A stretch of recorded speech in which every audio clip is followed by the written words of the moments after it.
Hi, today we're here with Lil Roberts, founder and CEO at Xendoo, a fintech company in the online accounting and bookkeeping space serving small businesses. Lil is a serial entrepreneur with a passion for people. How are you today, Lil? Doing awesome. Thank you so much, 𝐂𝐭. Great to be here with you. Glad we get to hang out. Can we kick things off with a little bit about your story? How'd you build and start up Xendoo? Yeah, awesome, awesome. Just a lifelong learner, love business and love tech. And I've had a lot of businesses, anything from systems integration to manufacturing businesses, and actually sat on the other side of the table of an industry that was disrupted. And when I had a successful exit out of there in 2015, I said, you know what? I did a personal scorecard and I said, what I wanted to do next, I wanted to do an intentional business. I don't know if you find this because I see that you've done many businesses, and I find that they're usually happenstance, right? You got a buddy that says, hey, what do you think about doing this or you're doing that? And you end up where you see this problem and you solve that problem. And so for this business, I wanted to do an intentional business, did a scorecard and said that I was looking to build a tech company that would scale to 100 million in ARR, that would help small business owners, because I love small business owners. I believe that they fight the fight and that they're, really the backbone of America. And I wanted to reshape an industry because I thought it'd be fun. And I wanted it to be VC backed. So I know you got an M&A background, so we'll be able to chat about all of that, right? M&A, private equity, VC, or just, doing it on your own. So Absolutely. Well, that's great. And I like that you had intention set. What are your top three principles for driving your success? So work hard, work hard, work hard, number one. And along with that, be like water, right? Don't be so stubborn that you are like, this is the only way to do it. I'm a firm believer that you can make new decisions based on new information. And so if you're like water, water always finds a way. So that would be the first principle. Number two would be, it's got to be the right timing, right? So always lead with integrity. And when you're going to build a business, don't fall in love with the business to where you feel like, oh, I saw this. I'm sure you read about the story where there was a drone company probably 3-4 years ago that raised $100 million from Andreessen, and they ran out of money. And they were just the wrong time, right? They were too far ahead. So you could be too far ahead or too far behind. So right timing. And then the third one is it's all about the team.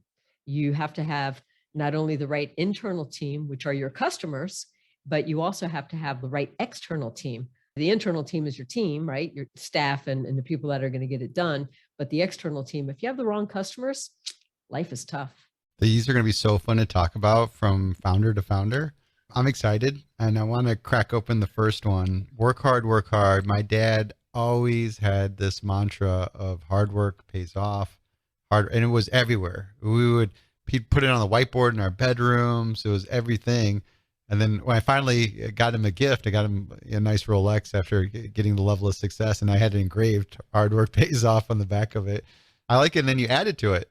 You got to be like water. You got to Yeah. find a way. So let's take this. How do we turn this into some practical how-tos? How do we really make this our part of our ritual in the way we do it? Well, if I may, I just want to comment on the fact that you said to me that your dad had a whiteboard in your bedroom. And so when people that listen to you and you have an amazing podcast and they wonder, well, geez, how'd you get here? Like your dad had a whiteboard in your bedroom written, work hard, work hard. So good for you. How do you turn it into practical? I think I'm a little concerned for like the world today with that we're not teaching people how to work hard. So if you think about what has technology done, it's allowed for convenience, right? In an analog way, let's take the dishwasher. So people in the old days, they naturally worked hard. They had to cook dinner, wash the dishes and do all that kind of stuff, right? And so now today you've got dishwashers or you just have takeout, and there's so many more conveniences that it makes it easy for people to be slaves to leisure, right? That everything is convenient. So I think the lesson is that don't be afraid of work, get up and do things for yourself. If there's young people listening to this podcast, your parents are getting up and getting you drinks and doing all those things for it. Get up off the couch and do it yourself, right? So find ways to stay active and to stay busy. And when you do that, working won't feel so hard. Being productive will feel rewarding. So it's about how do we train ourselves to want to be active and to be productive, number one. And don't work for the wrong reasons. Like a lot of people, I think, work for money. right? They're all about what's the money. And money comes when you have success. Money comes when you're doing the right thing. There are people that get lucky and maybe they're not doing the right things, and or that the money comes easier, and good for them. And I'd love to hear your take on it. I believe that when you work for the right reasons, which means that you want to contribute to society, you want to be productive, you want to lead with high integrity, and you want to be part of a team, that when you live your life that way, great things happen. These are really good ones. We're going to dig more into how you train yourself because I think there's an element of challenging yourself. And I like your view about money because I believe money is the outcome, that you need to be conscious about the value you're creating. What problems are you solving in this world? Because if you get good at that, money ultimately is like air. You Yeah. don't think about the oxygen you breathe. You just have to have it. To go from A to B, you have to have it. To go get Yeah. dinner, you have to have it. So it's really the outcome, and you need to focus on what's generating the value that's going to produce that outcome. 100%.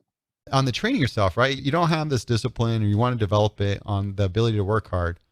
How do you do that? How do you get in this set of challenging yourself? And I'm talking to those that maybe spend 5 hours a day on TikTok or doing these.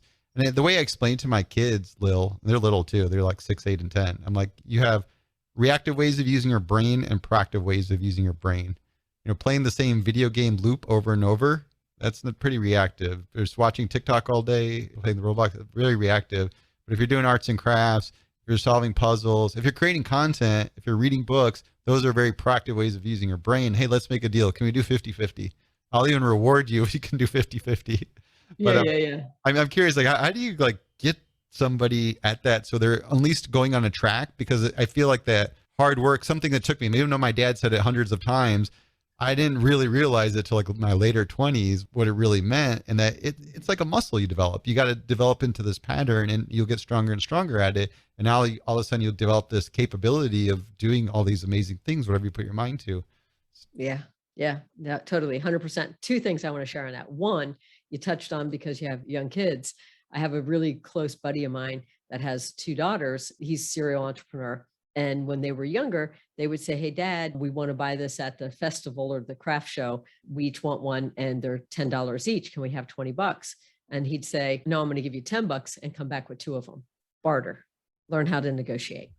And so that was amazing to me that he would do that with his kids, because now he's in a fun way with the carrot of them wanting what they wanted. They're learning how to negotiate. And even if they didn't end up with two of them for $10, they at least gave it a try, right?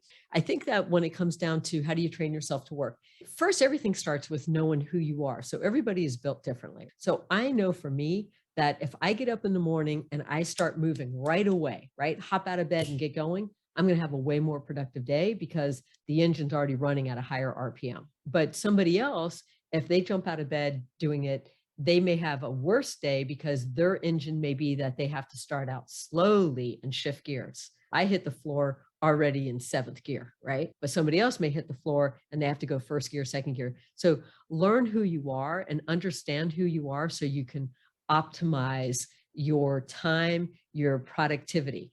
Then find the things that you're passionate about and find what you want to learn about. Because if somebody can dial in to what they're passionate about, what interests them, and you can find this if you watch children, you'll see it in kids at a young age as to what sparks their attention. Do they like to migrate towards the adults? Do they like to talk about marketing? Or are they somebody who wants to just sit in the corner and read a book? So if they want to read a book, they want to learn in a different way, right? Versus conversational. We can do this. Dial into yourself. What are your needs? Just like find out how much sleep do you need a night. So then that way you can be running at peak performance all day long. And you may be tired because you're doing nothing. Yeah. Look at what you've done for the day. Write a journal. What did I do today? What impact did I make?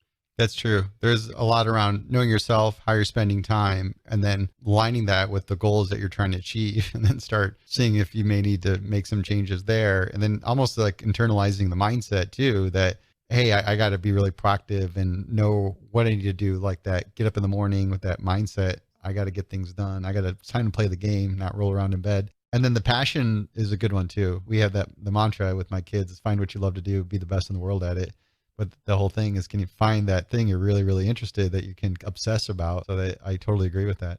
And go to work. Go to work. I would say you probably started working at 14 or 15 years old. 11 or 12. My parents had motels, so I had to clean rooms. That was Awesome. Totally love it.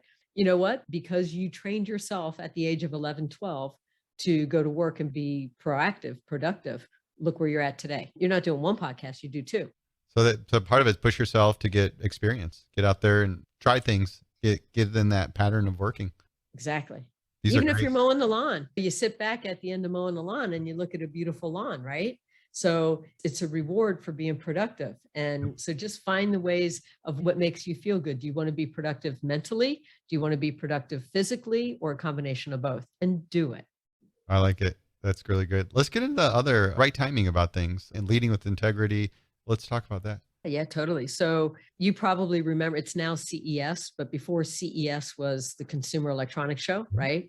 It was Comdex and always in Vegas. And you would go out there and you would see all the things that were already running and working that were going to come out in the market within a year, 2, 3, 4.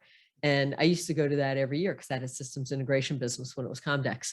And I went a couple of years ago to CES right before the pandemic, so the year before. And actually, one of the things I saw at CES is now on the streets of Miami, and it's a self-driving vehicle that you can get in and go around with. But that is the lesson I always think about in timing, because when I was there, and this was probably, I'm going to date myself, this was in the 80s, and Kodak had this pavilion where they had put photos on a DVD.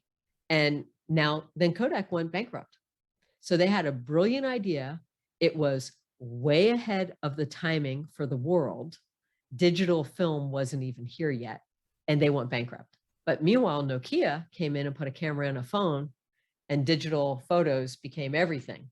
And so you have to look at what's the timing. You may have an idea to solve a problem, but if you're too far ahead, don't launch it and put money and time and effort, because that money, time, and effort that you're putting in for something that is too early, right? And then we can talk differently about how do you know if it's too early or too late, right? That's a whole separate conversation.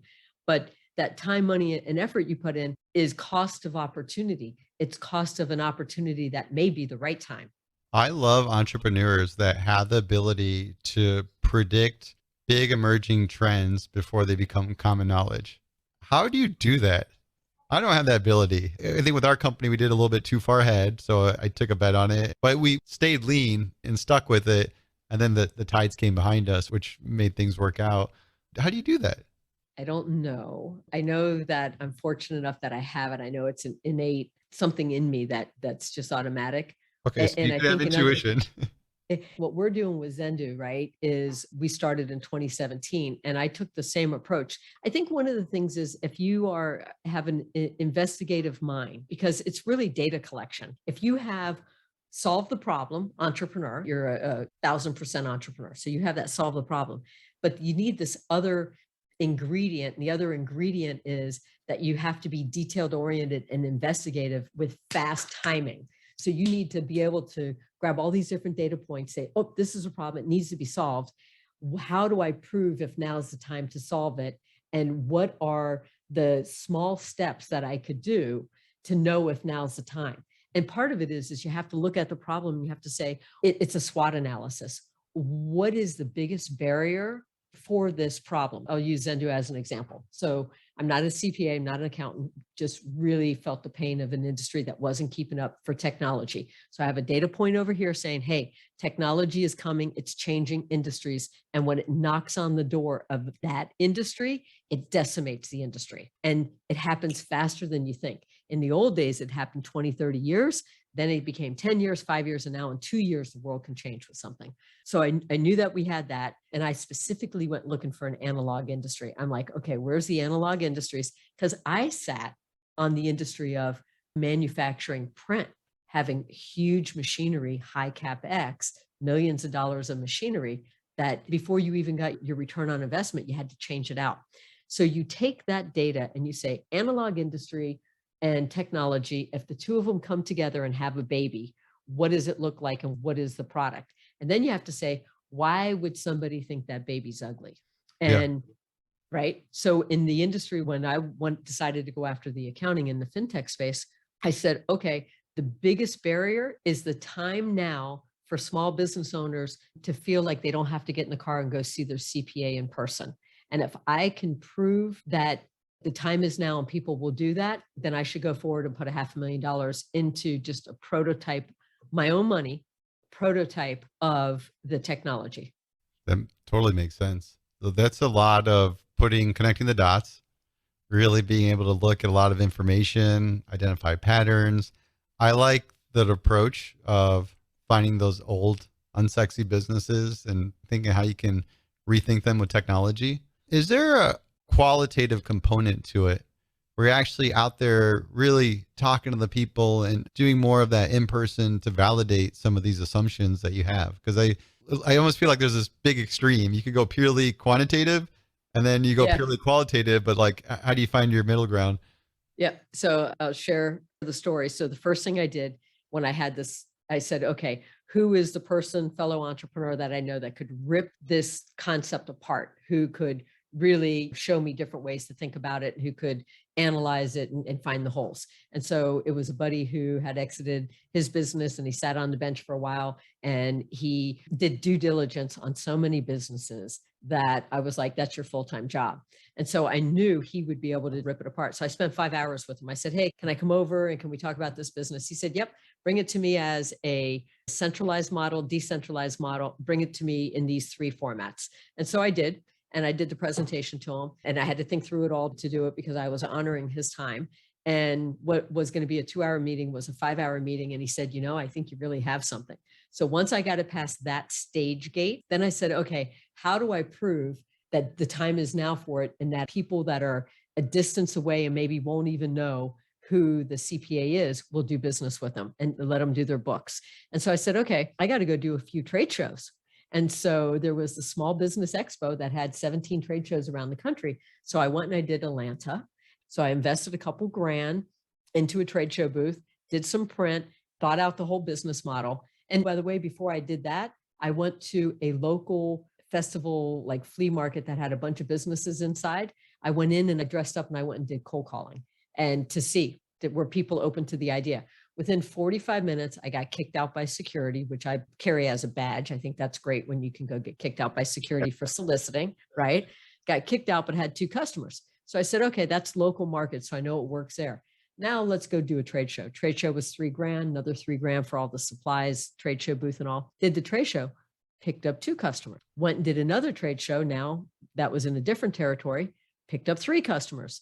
Then went and did my New York Javits Center, biggest trade show, 15,000 people, picked up 3 customers. So I'm like, okay, I feel comfortable now. Now I'm going to take the business to the next level. And I'm actually going to build out the tech for the MVP of it and start bringing on customers. I like that. I liked how you validated the model in a very qualitative way, which is basically going out there and solving the problem without having to worry about building the tech. I feel like that's the innate nature people have is they get the idea, they want to jump to build the technology, raise money, but there's so much you should do ahead of time to validate that. Are you solving a problem that's 1, worth solving, people care about, and then 2, will they actually pay you to solve that problem? Yeah, totally. So that was the journey. And I think if you do that with any business, no matter what your business is, like, look, let's pick anything like a restaurant, right? Yep. Or a tanning salon, right? So if I'm going to open a tanning salon, then how is my mind going to think about it? I'm going to think, okay, 1, I need to have a demographic of how many people do I need in order for the business to survive? So you have to say, what is rent? Go get your data. What is rent? What's it going to cost on the equipment? And then you have to say, how much money do you want to make out of it, right? Are you going to be 30,000, 50,000, 100,000? What is your hope of how much money the business will produce for you in profit? And then run your numbers. Okay, based on the demographics of this territory, people are only going to go 2-3 miles. So that's what you're looking at. So don't go to a commercial area, go to a residential and then find a residential. And then how do you know if the people have the right demographics? Drive around the neighborhoods and look at what cars they drive. So ironic. I actually own a tanning salon. You do? Own it for 15 years. Yeah. But and it's opposite what you said. It's actually downtown Chicago. So no residents. But I remember looking at the analytics and seeing all this data where there's traffic count was like 70,000 per day, like 3rd highest in downtown Chicago. And then the metric was the car traffic count was about 19,000, but that there was 4 gyms downtown Chicago and 20 nail salons, but not a single tanning salon. even though it was counter of, hey, people don't live downtown at the time. Now there's a lot more residents. And then it turned out to be one of the top. The franchise was a little disappointed that they franchised it out because they had a lot of corporate locations. It turned out to be a flagship location. Wow, I love it. I love it. Well, you know what? We work on franchises. So offline, maybe you'll give me who the franchise is. And our platform informs franchisors for item 19 on the FDDs, and franchisees love us because you got to do monthly financials. For I'm With You, there was 4 gyms. And so people in downtown Chicago, before they were living there, want to get off work. They work out because they want to skip the traffic. And why not 10 at the same time? Yep, absolutely. That was so I fun. love it. Let's get into that last one. All about the team. Your third principle. You have to have the right people. And so having the right people is about having people that have a mindset. So you have to say, what's the stage of your business and how fast is the business growing? So startups, I believe, are some of the most painful experiences in a good way for team members, because the business changes and grows so much that as soon as they get used to doing something one way, they've got to change and be able to do it a different way. So when you have team members, you got to have team members that love that experience and thrive on that. It's about finding the right team for your business. What kind of business is it? Is it a growth business? Is it a mature business? Is it a lifestyle business? Or is it a startup? And so based on that, then build a scorecard and say, okay, what type of human do I need, right? We all have the human condition. That's going to be a wonderful experience for the human and a wonderful experience for the business. And when you can bring that together, magic happens, because people think that it's technology or it's customers, but really what makes a business tick is having the right team. I agree. I think you described it a lot easier said than done. I'd like to know, because this is something in particular I really, really, really struggled with in the beginning, hiring the people. Now today it's evolved so much where there's such a big, big emphasis on values, leading with values to help people get a sense of, is this a fit for myself as well as the company? I'm curious on your take, if you've evolved or have a defined way of finding that compatibility. Yeah, so I do. And I'm smiling because on the third trade show that I did for testing out was the timing right for Xendoo. I was at the Javits Center in New York, and there was a scout for a TV show that we didn't know was there. And he was walking around looking at booths, and he loved what we were doing. And he started talking to me, and it was for a TV show that was going to be on CNBC, and it was called The Job Interview. And so he asked me to try out for it, and I did. We were on The Job Interview, and we were the premiere episode in 2018. And they wanted us to have 25 questions. And so it was just the questions that I've used in all my businesses, hiring people. And once they get big enough, I have HR, and then they do the hiring, but I love interviewing people.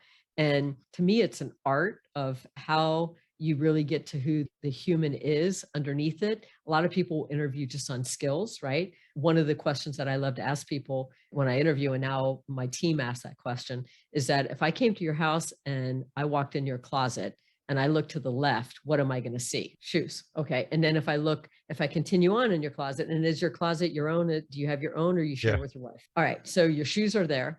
And then what happens? Where do you get to the clothes? What does that look like?